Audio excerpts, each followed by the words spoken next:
நடந்து முடிந்த லோக்சபா எலெக்ஷன்ல பார்த்தீங்கன்னா, டிஎம்கே அணி தமிழ்நாட்டுல 40க்கு 40 தொகுதியுமே நின்னு வெற்றி பெற்றாங்க. அதே சமயம் 2வது பெரிய கட்சியான ஏடிஎம்கே வந்து ஒரு தொகுதியிலுமே வெற்றி பெறாம டெபாசிட் இழந்துட்டாங்க. 3வது பெரிய கட்சி யார் என்ற கேள்வி வந்து நாம் தமிழர் கட்சி தலைவர் சீமானிடமும், பாஜக தலைவர் அண்ணாமலையிடமும் கேட்டாங்க. அதுக்கு வந்து சீமான் சொன்ன பதில பாருங்க. நீ இப்ப தேர்தல் ஜூன் 4க்கு பிறகு இண்டிவிஜுவலா உங்களுடைய தனியா நீங்க பெற்ற வாக்கு எவ்வளவு என்னை தாண்டி இருந்துச்சுன்னா நான் கட்சி கழிச்சிட்டு போயிடுறேன். யார் பெரிய கட்சின்னு தெரிஞ்சிடும்ல.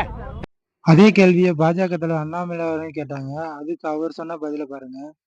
நாம் தமிழர் கட்சி அண்ணன் கட்சியை கலைப்பார நான் கேட்க விரும்பல. அவர் பாதை தனி பாதை, அவர் போட்டோம். ஆனால் நாம் தமிழர் கட்சி நேர்மையாக இந்த அரசியல் நின்றுருக்காங்க. தமிழக அரசியல்ல நேர்மையா வாக்கு வாங்கியிருக்காங்க. அதை இந்த நேரத்தில் நான் பாராட்டித்தான் ஆக. 2 பதில உங்களுக்கு எந்த பதில் பிடிச்சிருக்கு என்பதை கமெண்ட்ல மென்ஷன் பண்ணுங்க. சீமான் பேசினது சரியா இல்ல அண்ணாமலை அவர்கள் பேசினது சரியா என்ற